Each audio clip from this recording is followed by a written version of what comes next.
Support WrestleTalk! Give us a subscribe. Christopher Daniels returns to save SCU. MJF turns on Cody and costs him his title shot. And Jon Moxley and Kenny Omega have an absolutely insane death match. I am Chopper Pete Quinnell. Give us a like and a subscribe. And I apologize in advance if you can hear this goddamn rave music that people think at 5:45 and is an acceptable time to do it. I'm stumbling on my words because I'm getting so worked up over this stupid music. They've been doing it the entire time we were watching Full Gear. It's really annoying and it's 5:45 in the morning.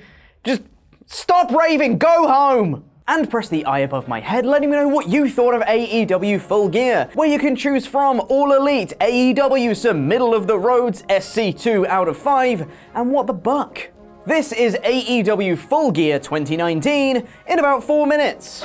The buy-in show featured a solitary one match between Bea Priestley and Britt Baker. Sorry, Dr. Britt Baker, DMD. Did you know that she's a dentist? This was a fun match that lasted about 10 minutes, featuring some inventive spots which ended with Britt Baker using her version of the mandible claw to tap out Bea Priestley. The drama came after the bell though, with the lights going out before coming back up to reveal Awesome Kong and Brandy Rhodes on the stage. Kong came out to the ring, beat up Priestley for a bit, and then with the assistance of Brandy, cut off a piece of Bea's hair, which I guess Awesome Kong is collecting now, as loads of hair can be seen on her outfit. Super creepy, but I think I'm into it.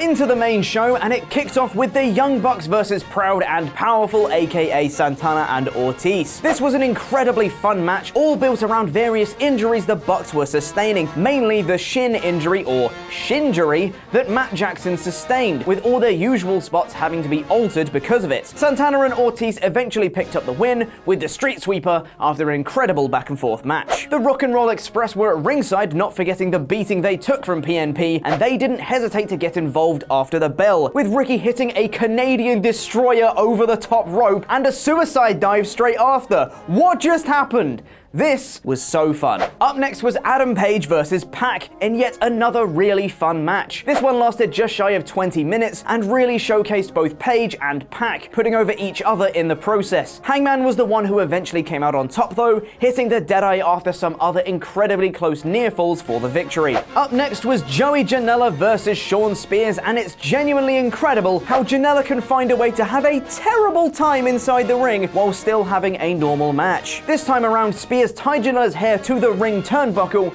and then Janella had to yank it out, leaving part of his hair attached. Ouch. After some interference from Tully Blanchard, including an assisted spike pile driver, Spears picked up the win with a Death Valley driver. Up next was the AEW Tag Team Championship match between champs SCU, the Lucha Bros, and Private Party. This was a really fun match once again, with some super close near falls and inventive tag team action. My only gripe with this match was the ruling where you only have 2 people legal at any one time, meaning you can tag to another team, and it just gets confusing because why would you ever tag out? But hey, they made the psychology of the match work within the rules they were given. SCU picked up the victory to retain their titles, pinning Private Party, but that wasn't good enough for the Lucha Bros, who started to beat them down with a chair after the match. The lights went out and suddenly there was another Pentagon in the ring. This Pentagon proceeded to beat down the actual Pentagon and revealed himself to be Christopher Daniels. SCU are back at full strength once again. Up next was the AEW Women's Championship match between Rijo and Emi Sakura in yet again another great match. The story of the match was that of student and teacher, and the dynamic worked really well in the match, with Sakura taking control with strong offense, with plucky underdog Rijo working her way back with her little stomps. Rijo is the easiest babyface to root for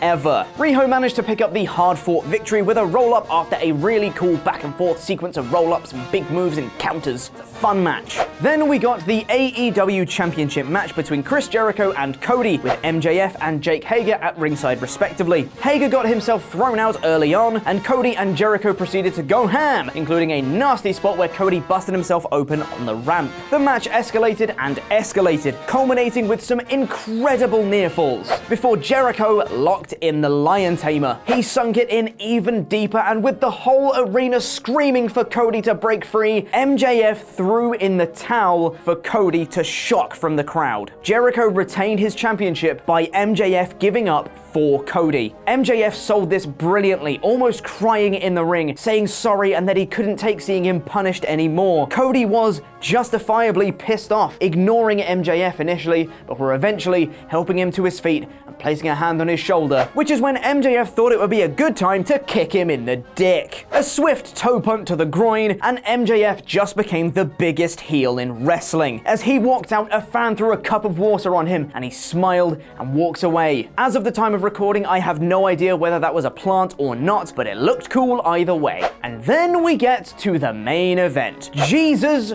Christ, Kenny Omega versus Jon Moxley. I could make this entire video just listing the spots that happened in this match, but none of it would do it justice. This was pure, unadulterated violence. There was broken glass, barbed wire, chains, an entire barbed wire mesh cage. They were going through tables, going through the stage, while I was going through some major heart trauma. This was an absolutely ridiculous match, and exactly the kind of match Moxley made his name over originally. This was a Jon Moxley special, and fittingly, he's the one that picked up the victory after an elevated paradigm shift to the exposed wood of the ring. What a match. And what a show. There wasn't a bad match on the card, and everything felt about as important as it should. The show went a little long, and the card suffered a touch from the length, but when you've got wrestling as good as this throughout the show, it's hard to justify not having more. This gets a pretty clear All Elite. What a show. Some WWE Raw plans were scrapped. Press the video to the right to find out more, and press the video below that to find out about a potential major heel turn that's been leaked.